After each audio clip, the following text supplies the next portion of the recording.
আসসালামু আলাইকুম, ওয়েলকাম করছি রিয়াসাদ আজিম। ভিন্ন ধর্ম মতাদর্শী যারা শুনছেন সবার প্রতি আন্তরিক কৃতজ্ঞতা। যারা আমাকে আসলে আমার চ্যানেলে এবং আমার পেজে পাচ্ছিলেন না তাদেরকে একটু জানাতে চাই শরীরের অবস্থা খুব একটা ভালো না।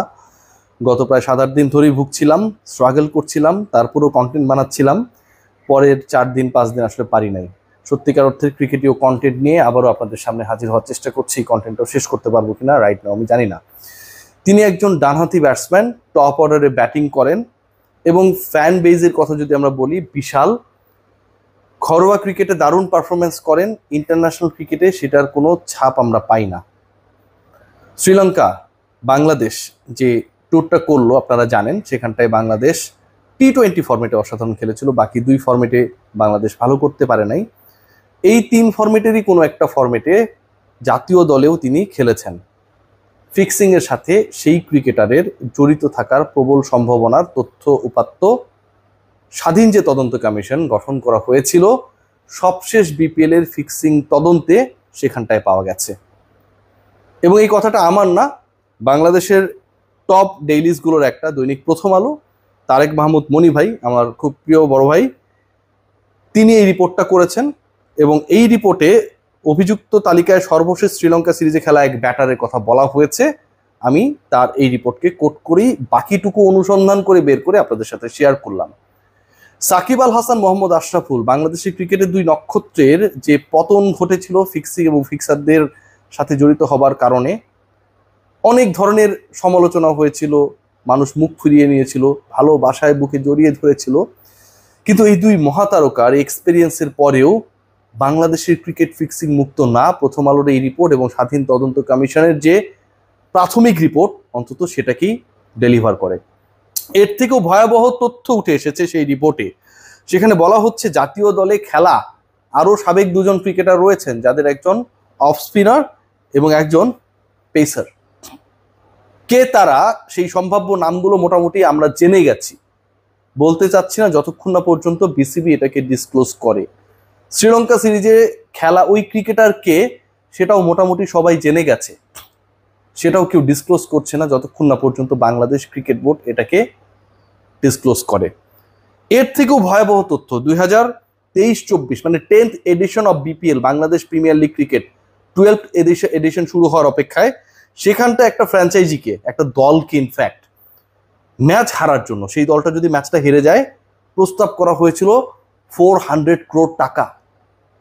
শেষ পর্যন্ত সেই ফ্র্যাঞ্চাইজি সেই অফারটাকে নিয়েছিল কি নেয় নাই এটা এখনো প্রমাণিত হয় নাই, তদন্ত এখনো চলছে বা চলবে এই বিষয়ে। কিন্তু একটা দলকে একটা পার্টিকুলার ম্যাচ হারার জন্য 400 কোটি টাকার যখন অফার করা হয় এবং এটা যখন এরকম একটা হাই প্রোফাইল তদন্ত কমিটি রিপোর্টে উঠে আসে, এর মানে দাঁড়ায় কি? এর মানে দাঁড়ায় আরো ভয়াবহ, যে 400 কোটি টাকা যদি একটা ম্যাচ হারার জন্য ফিক্সাররা প্রপোজ করে, তাহলে তারা কত কোটি টাকা একটা ম্যাচ থেকেই বানায় বিপিএল এর। চিন্তা করতে পারেন। আরো ভয়াবহ তথ্য আপনাদের সাথে শেয়ার করি। সম্প্রচারকারী মাধ্যম হিসেবে যারা কাজ করেছে, আমি কারো নাম মেনশন করবো না যেহেতু রিপোর্টটাতে সুচিন্তিতভাবে এড়ানোর চেষ্টা করা হয়েছে, সেই ব্রডকাস্টারদেরও ইনভলভমেন্ট থাকতে পারে বলে সন্দেহ করা হচ্ছে। বেটিং এবং জুয়ার সাইটগুলোর প্রমোশনের ক্ষেত্রে যারা যারা কাজ করেছে তাদের দিকেও একটা সন্দেহের তীর রয়েছে, এবং তারা প্রায় 200 কোটি টাকার কাছাকাছি এক একটা এডিশন থেকে এই বিজ্ঞাপনগুলো দিয়ে, ওই সাইটগুলোর বিজ্ঞাপন দিয়ে বানায়। বাংলাদেশের ক্রিকেটে এই রিপোর্টটার প্রাথমিক রিপোর্ট এবং এটা চূড়ান্ত রিপোর্ট যখন আসবে, নিশ্চয়ই আসবে, তখন আমার কাছে মনে হয় যে সেটা একটা বিশাল মহাজাগতিক বিস্ফোরণ হবে মনি ভাই যে রিপোর্টটা করেছে। এর সাথে আরো গুরুত্বপূর্ণ তথ্য, গত আসরে 7টা দল খেলেছিল, আমরা কম বেশি রিপোর্ট করেছিলাম, সন্দেহ করেছিলাম, পাবলিক পাইলেই আমার গালিগালাজ করে, এবং এই 7টা দলের মধ্যে স্পট ফিক্সিং এর সাথে জড়িত থাকার প্রমাণ পেয়েছে অন্তত 3টা ফ্র্যাঞ্চাইজির ক্ষেত্রে। তাদের নাম উল্লেখ করে দেওয়া হয়েছে। ভাবা যায় কতটুকু আপনি প্রপার এভিডেন্স পেলে সেই 3 ফ্র্যাঞ্চাইজির নাম উল্লেখ করে দেন যে তারা এরকম কর্মকাণ্ডের সাথে, নিষিদ্ধ কর্মকাণ্ডের সাথে সবশেষ এডিশনে জড়িত ছিল। প্রথম নাম যেটা আমি যেটা দিয়ে শুরু করতে চাই, ঢাকা ক্যাপিটালস। ঢাকা ক্যাপিটালসের নাম এসেছে। আমি যখন এই দলকে নিয়ে সমালোচনা করেছিলাম বিভিন্ন সময়, আপনারা বলেছিলেন যে আমি সাকিব খানকে দেখতে পারি না। বিশ্বাস করেন, সাকিব খান এগুলো জানেও না।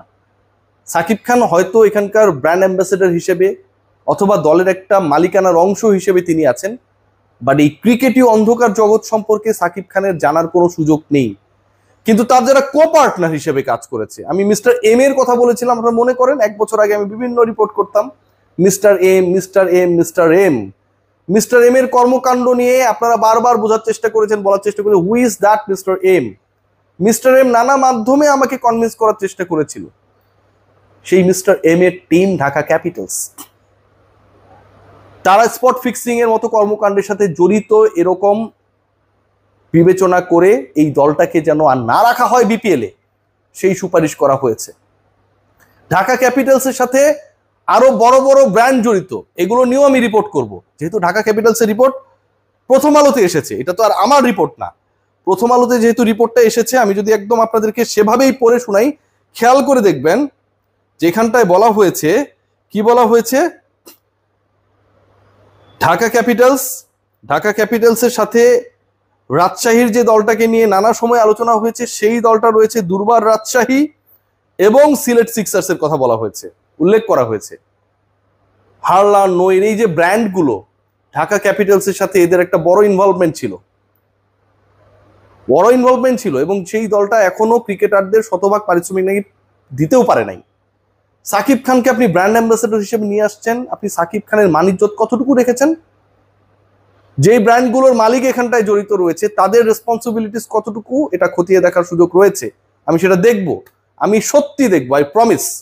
যে ব্র্যান্ডগুলোর নাম আমি একটু আগে বললাম, খেয়াল করে দেখবেন দুর্বার রাজশাহীর যে দলটা, এই দলকে নিয়ে কত আলোচনা হয়েছে। মিস্টার শফিককে এখনো ধরা হয় নাই, বাংলাদেশ ক্রিকেট বোর্ড এখনো মিস্টার শফিকের এগেনস্টে কোনো ফর্মাল লিগাল অ্যাকশন, মানে তাকে ধরার জন্য, যেহেতু তিনি পুরো বিপিএল কে ব্ল্যান্ডারে পরিণত করেছেন, ক্রিকেটারদের পারিশ্রমিকের জন্য উকিল নোটিশ পাঠাচ্ছেন সেটা না, তিনি তো পুরো একটা আপনার ব্র্যান্ডকে নষ্ট করেছেন।